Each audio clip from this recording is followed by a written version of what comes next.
There is only one parameter जिससे grid की stability measure होती है।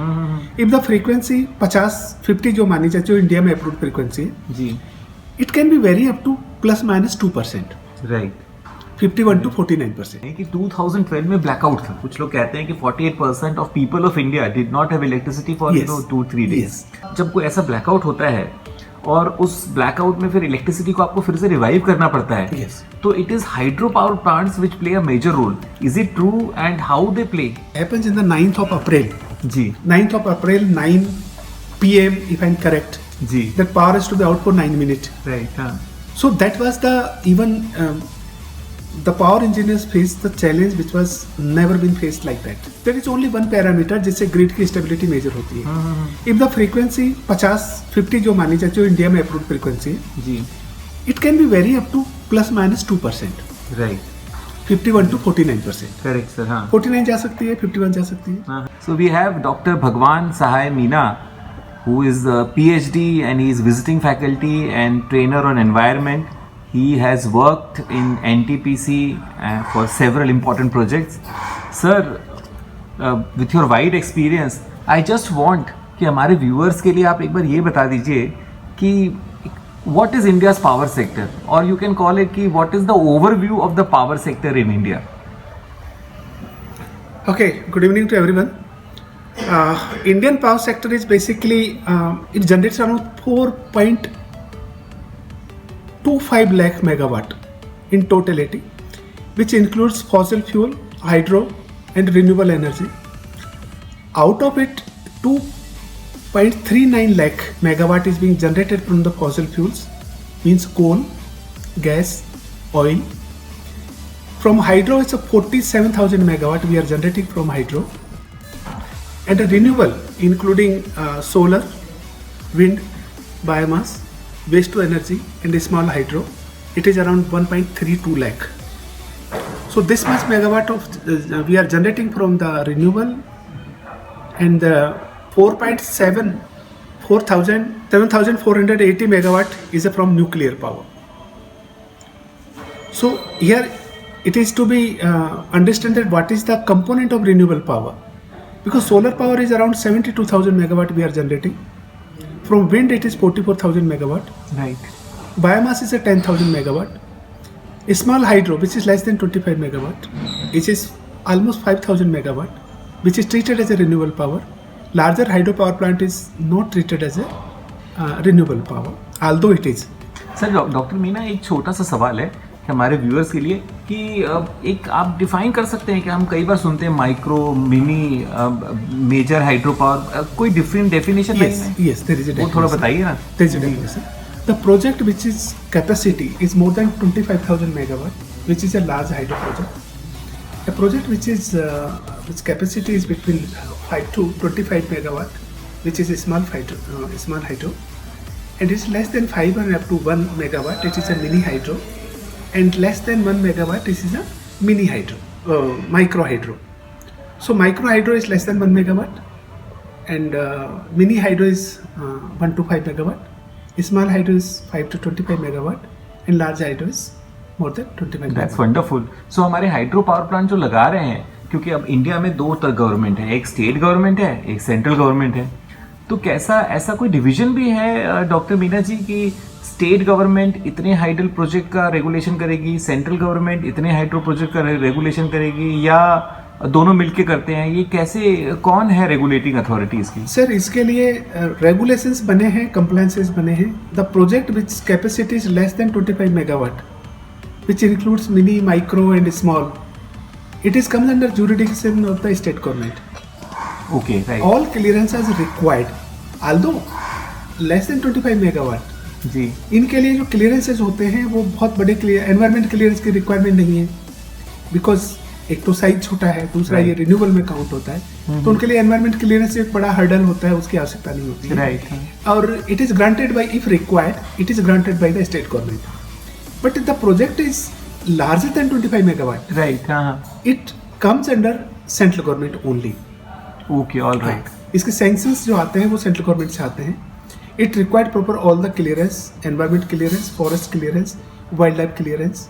So Right. every clearance is granted by the central government for the project which capacity is more than 25 megawatt. सो क्या इस तरह से हम बोल सकते हैं कि जो 25 मेगावाट से बड़े पावर प्लांट्स हैं, हाइड्रो पावर प्लांट्स, उसके लिए सेंट्रल गवर्नमेंट और स्टेट गवर्नमेंट के सारे कंप्लायंसेस करने पड़ते हैं, लेकिन जो 25 मेगावाट से नीचे के पावर प्लांट्स हैं वो स्टेट गवर्नमेंट में उनको ज्यादा फोकस करना पड़ेगा, वहां पे ज्यादा उनको कंप्लायंसेस करना पड़ता है. Absolutely. ऐसा कैसे? Very true, sir. Very true.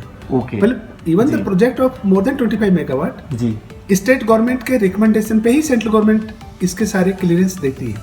अच्छा, ओके. अप टू 25 तो सारे clearance and recommendation central government का इसमें कोई रोल नहीं होता है. It call comes under jurisdiction of the state government.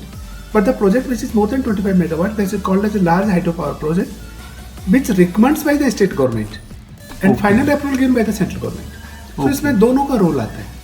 All right. हाँ, एंड जो प्रोजेक्ट लगते हैं उसका certain part of power approximately 12% to 15% as a royalty उस रेस्पेक्टिव स्टेट को फ्री ऑफ कॉस्ट दी जाती है.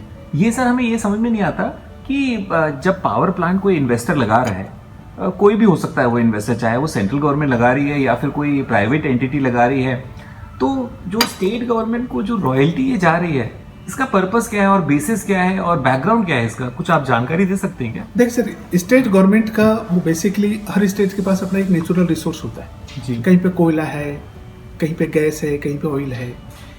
हाइड्रो पावर प्लांट मेनली लगते हैं पहाड़ों में. राइट. पहाड़ों में और तो कोई सोर्स होता नहीं. करेक्ट. हाँ. आप पावर प्लांट लगाएंगे, वहाँ की इकोलॉजी, बायोडाइवर्सिटी, वहाँ की सोशल इम्पैक्ट, सबके ऊपर इम्पैक्ट आएगा.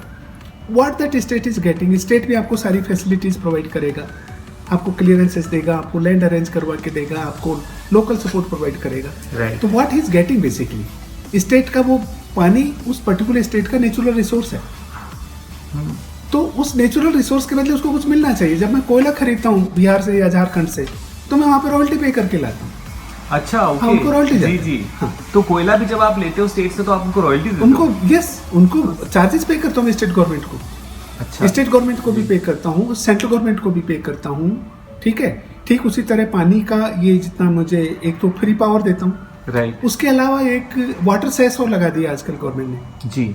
अगर आप 1 क्यूबिक मीटर पानी अगर यूज करेंगे, आपकी टरबाइन से पास हुआ, तो उसके ऊपर के सर्टेन 10 पैसे के आसपास है, आई एम नॉट श्योर, वो आपको ऐसे वाटर सेस भी पे करना है. पहले ये नहीं था ये सब. जी. सो मतलब आपको एक तरफ तो होता है रॉयल्टी जो 12% फ्री पावर देना है, और एक कुछ 1% भी कुछ होता है एक्स्ट्रा जो आपको देना पड़ता है डेवलपमेंट के लिए? नहीं, डेवलपमेंट के लिए कुछ नहीं देना है. अच्छा. मैंने पूरा पावर प्लांट बनेगा, उसमें सारा पैसा मेरा अपना लगेगा. राइट. स्टेट गवर्नमेंट मुझे सारा असिस्ट करेगी, लैंड अरेंज कराएगी सारी. राइट. मुझे लैंड ट्रांसफर कराएगी, मुझे सारे क्लियरेंसेज अरेंज कराएगी. मेरी और कोई वहाँ पे लॉ एंड ऑर्डर की प्रॉब्लम है, वो भी स्टेट गवर्नमेंट उसको सॉल्व करेगी. करेक्ट. जी. बदले में स्टेट गवर्नमेंट मुझसे 12% to 15% के आसपास टोटल पावर का फ्री ऑफ कॉस्ट में स्टेट गवर्नमेंट को दूंगा. Wonderful sir. तो सर हमने ये समझ लिया नंबर 1 कि दो तरह के मेजर डिवीजन है पावर प्लांट में, हाइड्रो पावर प्लांट में, 25 megawatts below and 25 megawatts above. और भी बहुत सारे डिवीजन है, पर ये मेजर डिवीजन है. मेजर 2 डिवीजन है. जैसे आपने कहा 25 मेगावाट से कम, it comes under state jurisdiction. 25 megawatt से बड़ा, it goes in the central jurisdiction. और दूसरा हमने ये भी समझ लिया जो होस्ट स्टेट है उसके लिए भी बेनिफिट है कि भाई कुछ percentage of power 12 to 15 depending on the state and the policy, वो स्टेट गवर्नमेंट को फ्री पावर मिलेगी. सो ये दोनों बातों को समझने के बाद it is beneficial for everyone. State के लिए भी बेनिफिशियल है, देश के लिए भी बेनिफिशियल है, रिन्यूएबल एनर्जी भी है. तो what do you think is the future of power, hydro power projects? देखिए sir, hydro power project India में जो प्रूवन पोटेंशियल है, that is around, hydro power plant का इंडिया में प्रूवन पोटेंशियल है मोर देन 1,60,000 मेगावाट. राइट. जी. Proven potential मतलब ये होता है जिसके ऊपर बेसिक स्टडी हो गई होती है, उसकी फिजिबिलिटी हो गई होती है, अवेलेबिलिटी, और उस पानी का उस पर्टिकुलर रिवर पे जहाँ पे लगेगा वो सारा स्टडी होने के बाद में उसकी क्वांटिटी असेस होती है. उस क्वांटिटी के बेस पे कितना ये, अगर यहाँ पे कोई पावर प्लांट बनेगा, ये इस नदी पे इतने पावर प्लांट बनेंगे तो उसकी कितनी कैपेसिटी होगी, ये सर्टेन पैरामीटर्स मेजर करने के बाद में क्वांटिटी आइडेंटिफाई होती है. तो ये प्रूवन क्वांटिटी, प्रूवन पोटेंशियल है पावर का, और हिंदुस्तान में 1.6 lakh megawatt power can be produced from hydro power plant. Unfortunately it is huge untapped area. Only 47,000 megawatt has been developed so far.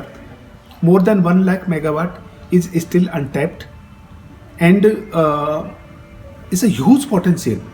And मतलब सर ये भी बड़ा सरप्राइजिंग है, 1.6 लाख मेगावाट का पोटेंशियल है भारत देश में। Yes. और रिन्यूएबल एनर्जी का आप बोल रहे हो 60,000 मेगावाट से बने हैं। तो Yes. क्या आपको क्या लगता है कि कौन से टॉप 3-4 ऑब्स्ट्रक्शन या फिर कोई चैलेंजेस हैं जिसकी वजह से ये आगे नहीं बढ़ पा रहा है?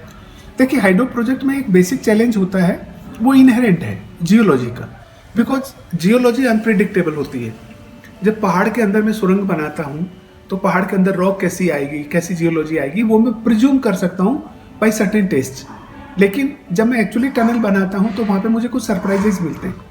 वो एक ऑब्स्टेकल है कि जियोलॉजिकल सरप्राइज आते हैं तो मेरा एक तो टाइम ज़्यादा लगता है प्लांट को बनाने में, और इनिशियली मेरा कैपिटल ज़्यादा खर्च होता है। इस दोनों के अलावा हाइड्रो पावर प्रोजेक्ट अगर एक बार बन के तैयार हो गया, it is a completely green power, right, and it's the most cheapest power ever produced by any renewable source, because Correct. it doesn't require any fuel, and you can say monetary benefit, अगर मैं 100 रुपये का कमाई करता हूँ तो उसमें से 85 रुपीज़ मेरा नेट प्रॉफिट है, राइट, ओनली 15 रुपीज़ ही उसमें खर्चा है, यू कैन से, और 15% उसमें एक्सपेंडिचर आता है ऑपरेशन में, 85% इज माई प्रॉफिट मार्जिन। दूसरा एडवांटेज ये है कि इसको as and when you required, right, you can use this power as and when you required with the shortest period, even less than 10 minute. It is available less than 10 minute. Sir ये ramping, इसको ramping बोलते हैं मुझे लगता है।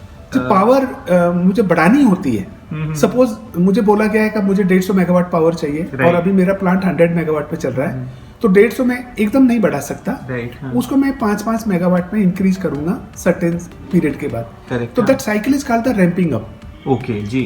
जब उदाहरण के तौर पर आप ये समझ लीजिए, जब मॉर्निंग के टाइम में जब सोलर पावर आ रहा होता है ग्रिड में, तो सोलर पावर ग्रिड में एंटर होता है, उसको प्रायोरिटी देनी होती है, राइट, तो थर्मल पावर को मुझे विड्रॉ करना होता है जी, that is called ramping down.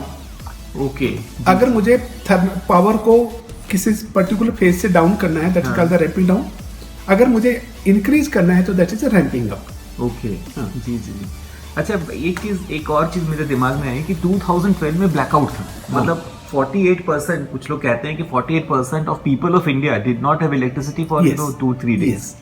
और लेकिन उस ब्लैकआउट को जब कोई ऐसा ब्लैकआउट होता है और उस ब्लैकआउट में फिर इलेक्ट्रिसिटी को आपको फिर से रिवाइव करना पड़ता है, Yes. तो it is hydro power plants which play a major role. Is it true, and how they play a major role? Sir, hydro power actually in India में it happens in the 9th of April। जी 9th of April 9 PM if I'm correct, जी, that power is to be out for 9 minutes. Right, हाँ, So that was the power engineers faced the challenge which was never been faced like that, right, because the grid sustain karana, grid is being sustained, is being maintained on the basis of the frequency. Okay, There is only one parameter जिससे grid की stability measure होती है। If the frequency 50 जो मानी जाती है, जो India में अप्रूव फ्रीक्वेंसी है, जी, it can be very up to +-2%, right, 51 to 49%। Correct sir, हाँ, 49 जा सकती है, 51 जा सकती है। हाँ हाँ, ये ऊपर नीचे क्यों होती है? सपोज सप्लाई कम है, डिमांड ज्यादा है, तो कम हो जाएगी, हाँ हाँ, ठीक है। जी, उस बीच में क्या हुआ कि जब हमें ये टास्क दिया गया तो हमने क्या किया, हमारे जितने भी गैस प्रोजेक्ट हैं पूरे हिंदुस्तान में, पूरे हिंदुस्तान के गैस प्रोजेक्ट ने साइमल्टेनियसली ये डिसाइड किया, जी, ओके, कॉमन इंस्ट्रक्शन मिलेगा और कब आउट करना है, कब इन करना है। और पूरे हिंदुस्तान के हाइड्रो प्रोजेक्ट को, बिकॉज रात के टाइम पे there was no solar was available, wind project was completely isolated, because अगर वो विंड चलेगी भी तो वो ग्रिड को डिस्टर्ब करेगी, दैट इज बीन आइसोलेटेड। हाँ हाँ, ठीक है। ओके, सो हमने थर्मल पावर को रखा और हमने हाइड्रो पावर को और गैस पावर प्लांट्स को, जी, दोनों से हमने प्ले किया। ओके, थर्मल पावर प्लांट को एक लिमिट तक कैपेसिटी से नीचे में ऑपरेट नहीं कर सकता, राइट, उसको मिनिमम टेक्निकल लोड कहते हैं। अगर मेरा 1000 मेगावाट का एक प्रोजेक्ट है, जी, तो मैं उसको ऐसा नहीं 200 मेगावाट पे रन कर दूं, हाँ, मुझे उसको 600 मेगावाट पे कम से कम चलाना पड़ेगा, 550 से 600 मेगावाट। ओके, उससे नीचे अगर मैं ले जाऊंगा उसकी ऑपरेटिंग कैपेसिटी, तो मेरा बॉयलर ट्रिप कर जाएगा। अगर ट्रिप कर गया तो it will take another 4-5 years to revive. Years, 4-5 months, 4-5 hours, 4-5 hours, sorry, 4-5 घंटे लगेंगे। 4-5 घंटे लगेंगे उसको रिवाइव करने। करेक्ट करेक्ट, हाँ, तो hydro power plant can be revived within 2 to 3 minutes। Right right, gas power plant can be revived within 2 to 3 minutes। जी जी जी, That's so wonderful. What I did, मैंने पहले thermal power plant को minimum load पे ले लिया, right, हाँ, मिनिमम टेक्निकल लोड पे, पैन इंडिया जितने पावर प्लांट्स थे मिनिमम लोड पे लेके फिर मैंने गैस और पावर प्लांट को मैंने इमीडिएटली स्विच ऑफ कर दिया। जब अच्छा। मुझे टाइम ये मिला कि अब आपको 9 बजे ये खत्म करना है, तो यू कैन से 9 बजने में 1 मिनट पहले मैंने सारे हाइड्रो थर्मल पावर प्लांट को मिनिमम टेक्निकल पे ले लिया और सारे सोर्स कर दिए कंप्लीटली बंद। जी, तो थर्मल ने ही पावर जनरेट किया था during that period for 9 minute, अच्छा, okay, for that 9 minute, okay, ठीक है। उस बीच में मेरे कुछ यूटिलिटी सर्विसेज ऑपरेट होती रही, ऑल राइट, जी, ठीक है। मैंने लाइट वाइट सारी बंद कर दी गई, जी, लेकिन मेरे कुछ जहाँ मैं पावर को यूज कर सकता था, हाँ, हाँ, municipality corporation, Right. Sewage treatment plant, हाँ, हाँ। Sewage disposal, sewage transportation, water supply, water को जमीन से लेके वो टैंक में भरना, ये मेरे कुछ ऑपरेटिव रहे। बिकॉज मुझे कुछ तो इलेक्ट्रिसिटी कंज्यूम दिखानी पड़ेगी। जी, मेरी ट्रेन व्रेन है, ये सब मेरी सब चलती रही, सब कुछ मेरा चलता रहा। राइट, मैंने स्ट्रीट लाइट ऑफ की, घरों की लाइटें सारी ऑफ की, ताकि ऊपर से अगर कोई देखे तो डार्क अंधेरा नजर आए। हाँ, लेकिन बीच में जो पावर कंज्यूम हो रही है हाँ, वो मेरी बराबर पावर कंज्यूम हो रही है। ओके, तो I achieved my lowest minimum power consumption. हाँ, I met that power through solar from thermal power plants. जैसे ही वो 9 मिनट, हाँ, जी, जी, हाँ, जैसे ही वो मेरा 9 मिनट का टारगेट हुआ, तो उससे 1 मिनट पहले I started my gas project and my hydro power plants. Right, हाँ, इस बीच में जो सोलर पावर प्लांट एक्स्ट्रा रही उसको मैंने अर्थ किया जमीन के अंदर।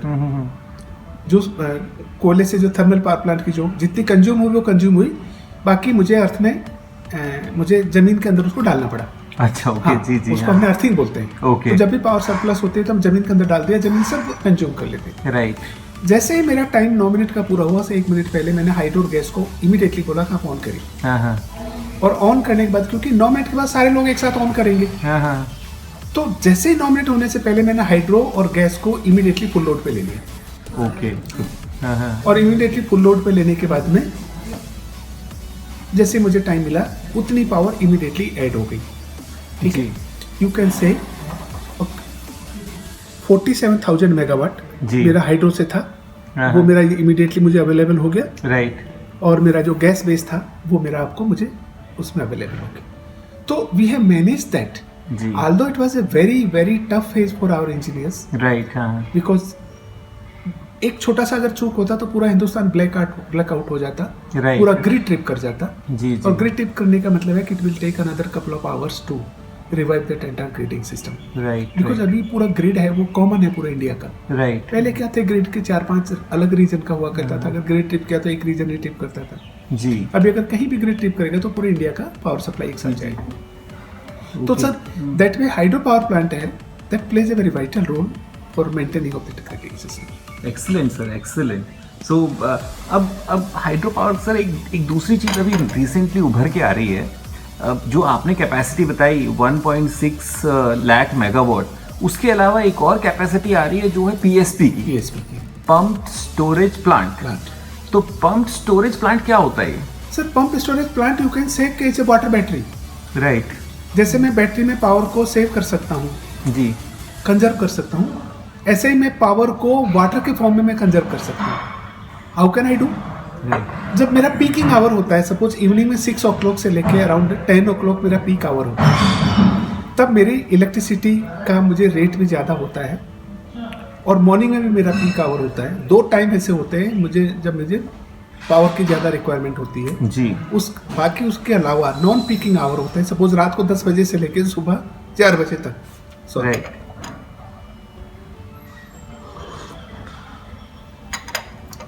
उस बीच में मुझे अगर हाइड्रो पावर प्लांट चला के जी। उसकी बिजली वो मुझे वैसे बंद करके रखनी पड़ती है नॉन पीक आवर में। करेक्ट, हाँ, हाँ, जो पानी मैंने हाइड्रो पावर जब मैं चलाता हूँ तो वो पानी से चलता है, उतना पानी पीछे निकाल दिया। Right, उस हाँ। पानी को मैं नॉन पीकिंग आवर में टरबाइन को चला के वापस रिजर्वायर में डाल दूंगा। ओके, ऑल राइट, हाँ, तो उतना पानी मैं स्टोर कर लूंगा जितना निकाला। नॉर्मली तो पानी निकाला बाहर अपने आप निकल जाता है, जी, सॉरी। लेकिन पंप स्टोरेज में जितना पानी गया उसको नॉन पीकिंग आवर में वापस पंप करके मैंने रिजर्वायर में डाला। Excellent sir.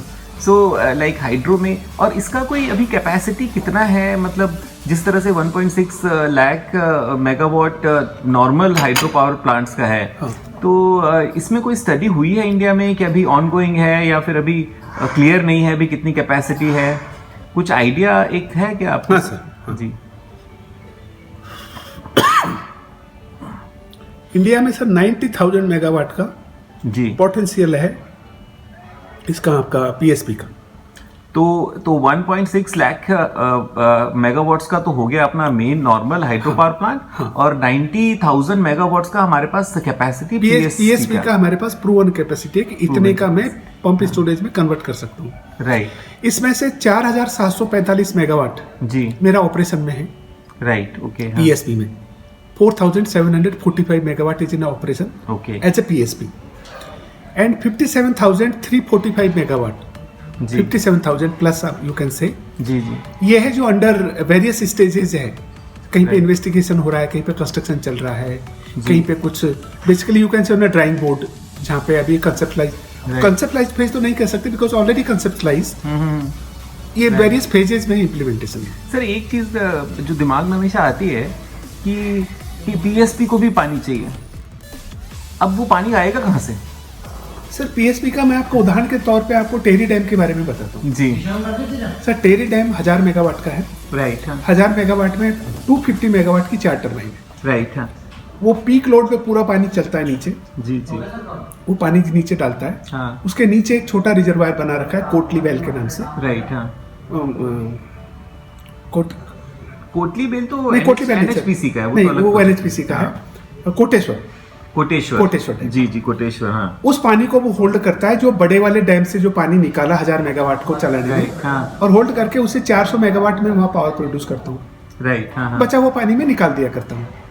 अभी अच्छा ओके। हाँ अभी मैं क्या करूंगा, मेरा वहाँ पीएसपी बन रहा है, प्रोबेबली दिसंबर 24 में कमीशन होने का शेड्यूल है उनका। जी अगर वो कमीशन होता है तो वो पानी जितना पीक आवर में ये रिलीज किया जी वो पानी होल्ड करेगा, और अभी 400 मेगावाट बनाने के बाद बैलेंस पानी में रिलीज करता था, वो बैलेंस पानी को रिलीज नहीं करूंगा, मैं उसको पानी को वापस उसी रिजर्वायर में डाल दूंगा रात को 11 बजे से लेकर सुबह 4 बजे। मतलब पानी की जरूरत नहीं है एक्स्ट्रा पानी देखिए, एक्स्ट्रा पानी नदी में जा रहा है। हाँ। उसकी जरूरत नहीं है। अच्छा। हाँ। तो मतलब एडिशनल, जैसे हम कई बार ये सोचते हैं कि पीएसपी है तो कहीं से हमें कोई एडिशनल वाटर करना पड़े, वही वाटर हम रिसाइकिल कर, वही पानी में वापस ले रहा हूं, फिर कोटेश्वर में, फिर उसके बाद टहरी में चला गया, फिर कोटेश्वर में चला गया, फिर टहरी में चला गया। देखिए रिक्वायरमेंट, हाइड्रो पावर प्लांट आपने टरबाइन चलाई, उसके बाद पानी का रोल खत्म हो गया, पानी अगर जा रहा है तो वो आपके लिए वेस्ट है। जी हाँ।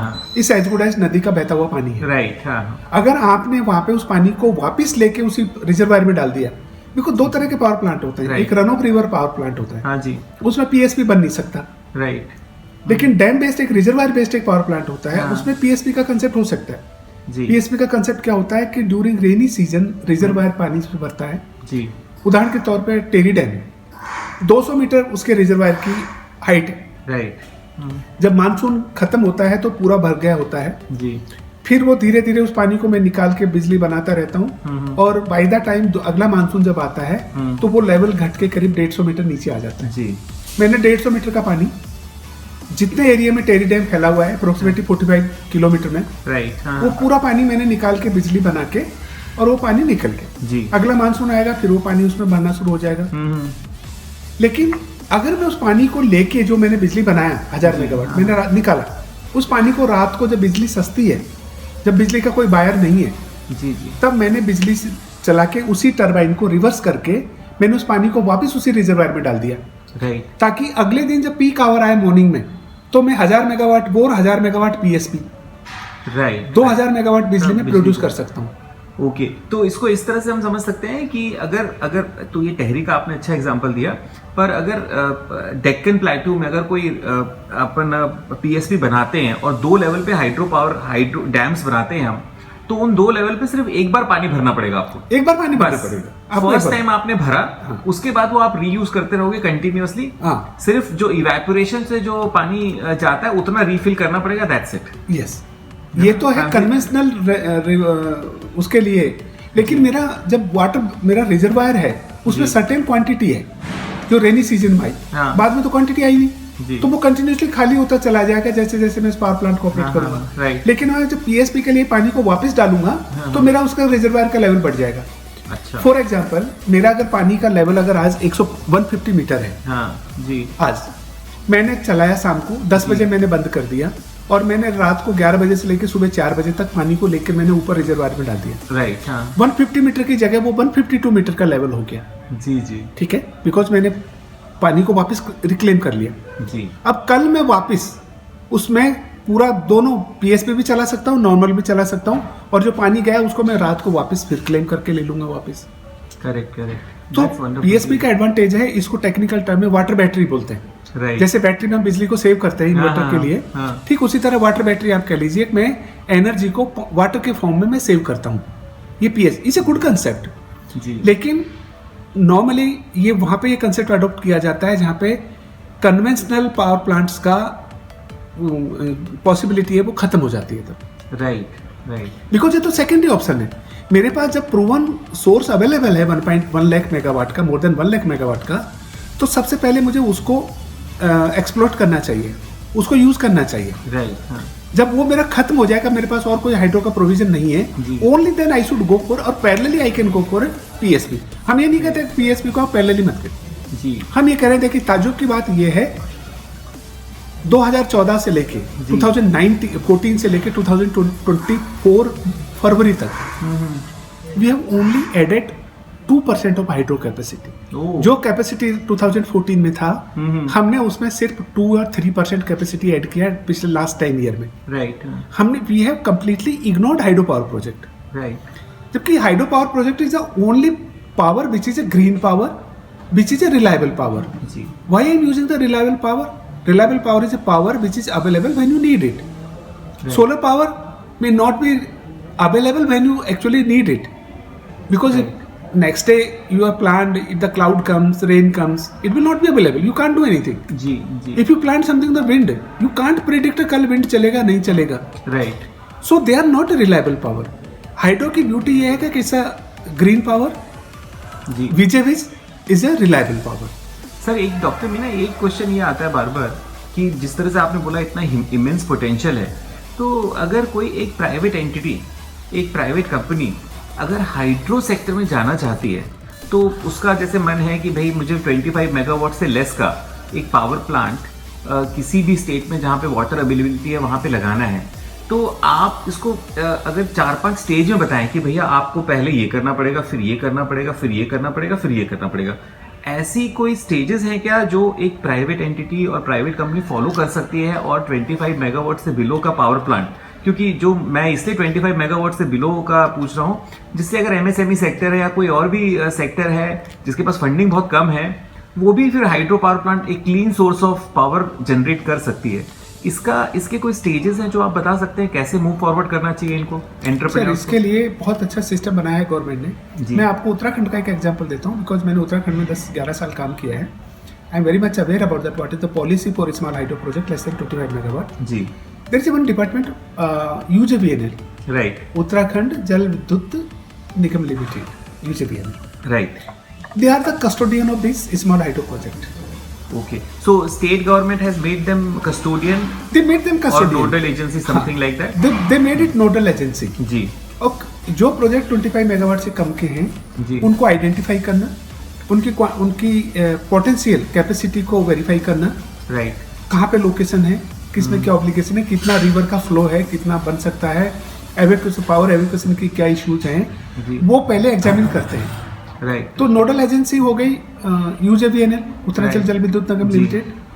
तो अगर किसी प्राइवेट पार्टनर को अगर वहाँ पे जाना है, अप्रोक्सीमेटली अराउंड 80 इस तरह के साइट्स हैं जी उत्तराखंड में। हाँ जी। ये दिस डेटा इज अराउंड 2020 तक के डेटा हैं जी। अराउंड 80 अप्रोक्सीमेटली 80 लोकेशंस हैं जहाँ पे कोई पावर प्लांट 5 मेगावाट का है, कोई 25 मतलब लेस देन 25 मेगावाट, जिनको स्मॉल कह सकते हैं।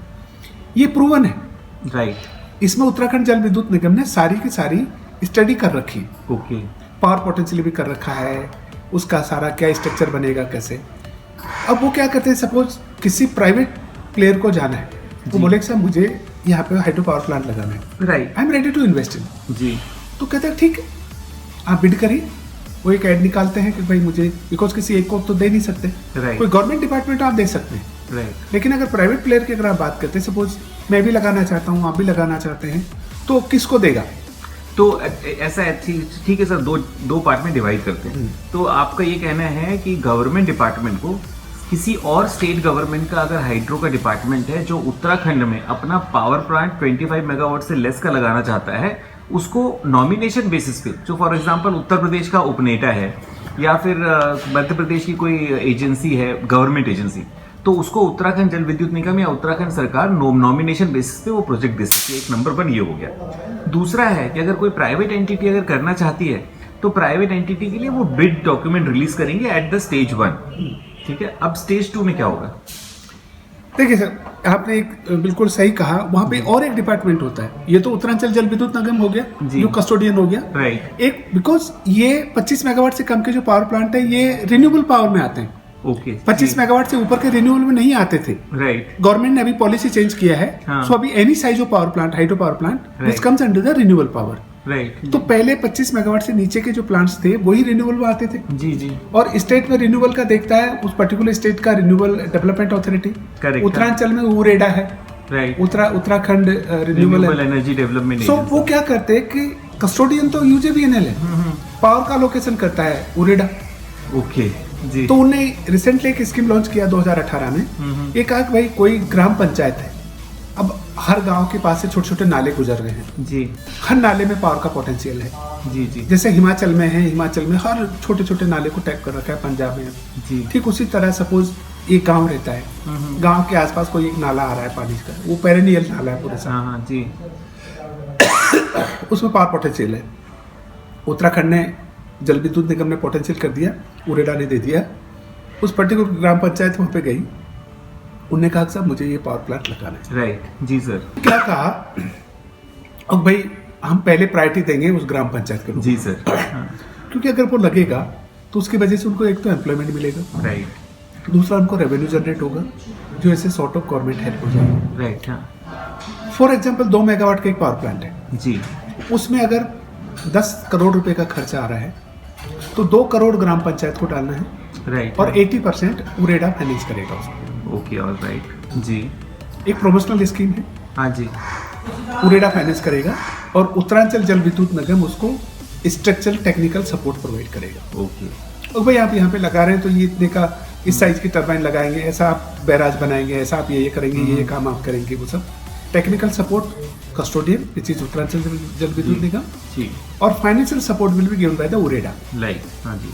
तो ये करके वो पर्टिकुलर गांव में अगर उन लोगों ने लगा लिया तो जो उसकी इलेक्ट्रिसिटी जनरेट होगी उसका 80% रेशो उत्तराखंड गवर्नमेंट को चला जाएगा, और 20% जो उसका जनरेशन की कॉस्ट आएगी that will be come to free of cost to the villagers.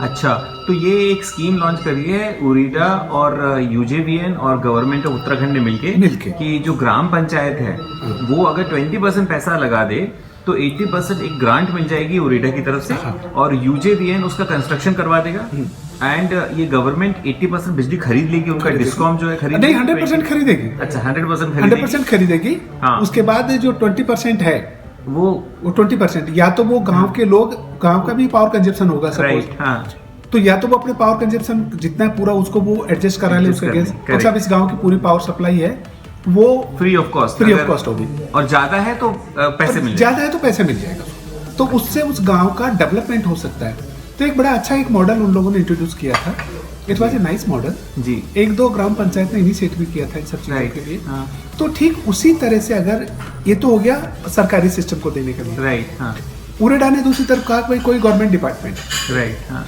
Suppose UREDA ही उत्तरांचल जल विद्युत निगम ये करना चाहता है, हाँ, हाँ, या एनटीपीसी वहाँ पे बड़ा हाइड्रो पावर प्लांट लगा रही है 520 मेगावाट का।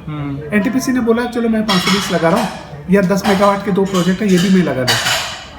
अच्छा, ओके। हाँ। जी। तो उरेडा मुझे सिंगल टेंडर बेसिस पे दे देगा, उसमें कम्पिटिटिव बिडिंग की आवश्यकता नहीं, बिकॉज मैं गवर्नमेंट डिपार्टमेंट हूँ, मैं अपनी 15% पावर स्टेट को फ्री ऑफ कॉस्ट दूंगा, पैसा सारा मेरा लगेगा, I can develop in that way. लेकिन अगर कोई प्राइवेट डेवलपर अगर जाएगा जी, तो प्राइवेट डेवलपर को बोलेगा पहले आप या तो अपफ्रंट मनी पे करिए। हाँ, अपफ्रंट मनी का ये मतलब होता है सपोज 10 करोड़ का प्रोजेक्ट, जी, स्टेट ये कहता है कि भाई 5 बिल्डर बुलाए, जी, और भाई 10 करोड़ के प्रोजेक्ट में आप मुझे 1 करोड़ दो, जी, मैं आपको एक प्रोजेक्ट ग्रांट कर देता हूँ। Right, okay. तो वो 1 करोड़ कोई बोल दे कि मैं 1.25 करोड़ दूंगा, मैं 1.5 करोड़ दूंगा, तो whosoever will pay the more price as a upfront money, Right. the project will be allocated to that private developer. Okay so ये अपफ्रंट मनी जो एक तरह से बिडिंग प्रोसेस हो गई कि जो अपफ्रंट मनी ज्यादा देगा उसको वो प्रोजेक्ट एलोकेट हो जाएगा। पर ये अपफ्रंट मनी का क्यों कॉन्सेप्ट नहीं सर, अपफ्रंट मनी का तो ये कि आपने ओपन बैठ के चले गए। जी सपोज आप उरेडा में हैं, मैं गया साहब ये प्रोजेक्ट 10 मेगावाट का है, मैं आपको 1 करोड़ रुपया देता हूँ राइट वन टाइम, राइट सारा पैसा जो भी बनेगा सब कुछ बाकी फ्री पावर वगैरह मैं दूंगा, आप मुझे दे दीजिए। हाँ वो बोले कि नहीं भाई ऐसे नहीं देंगे, हम फिर बिडिंग करा दी राइट और भाई एक स्टेट में ऐसे मेगावाट है और जो को भी बिड करना है, तो जिसमें जो L1 वो L2 आएगा वो मतलब जो हाईएस्ट वो पे करेगा हाँ। उसको वो दे दिया जाए। चलिए अब ये जो कोई बंदा जो है H1 में आ गया हाँ। हाईएस्ट जो अपफ्रंट मनी दे रहा है और उसको प्रोजेक्ट एलोकेट हो गया, तो स्टेज 1 कंप्लीट हो गया। अब सेकेंड स्टेज में वो कंस्ट्रक्शन करेगा हाइड्रो पावर करेगा। प्लांट का, और जो उसमें पावर आएगी वो फिर उसको ये डिस्कॉम खरीद लेगा उत्तराखंड का। उसको हम वहां से एवेक्यूट करेगा, Evacuate एवेक्यूट करेगा। के कुछ चार्जेस बहुत लाइन वो बिछाएगा जी और वो क्योंकि जो पावर सेल करेगा उसमें से कुछ परसेंटेज सपोज पावर ग्रिड वहां से एवेक्यूट हाँ करेगा हाँ जी जी या स्टेट पावर जो ट्रांसमिशन कंपनी वो करती है वो अपना चार्जेस लेगी, वो उसको ट्रांसमिट करेगी। तो स्टेट गवर्नमेंट सारा सपोज आपने इलेक्ट्रिसिटी प्रोड्यूस किया, अगर वहां से उसको ट्रांसफर किसी ने नहीं किया तो किसी काम का नहीं, राइट ठीक है। हाँ, हाँ। तो वो सारे काम जो स्टेट गवर्नमेंट है जो रॉयल्टी मिलेगी उसके बदले वो सारे आपको इंफ्रा सपोर्ट प्रोवाइड करेगा, पैसा आप ही का लगेगा। अच्छा। पर जो टेक्निकल और जो सपोर्ट है आपका लॉजिकल जो सपोर्ट है स्टेचुरी सपोर्ट है जी। वो आपको स्टेट गवर्नमेंट अरेंज कराएगी। Sir excellent information. सो इसके बाद जो हमारे जो 2 मॉडल्स आपने इतने अच्छे बताए, ये मॉडल जो गांव का मॉडल है, ग्राम पंचायत का मॉडल है, वो रेप्लिकेट हो सकते हैं बाकी स्टेट्स में भी, जहाँ पे अलाउ कर सकती है स्टेट गवर्नमेंट्स इसको उत्तराखंड के मॉडल को लेकर के और आगे बढ़ सकती हैं, एंड प्राइवेट एंटरप्राइज भी अपने एफर्ट्स डाल सकती है so that to initiate and to work under this hydropower policy and take it forward, sir. Thank you so much and look forward to interacting with you again, sir.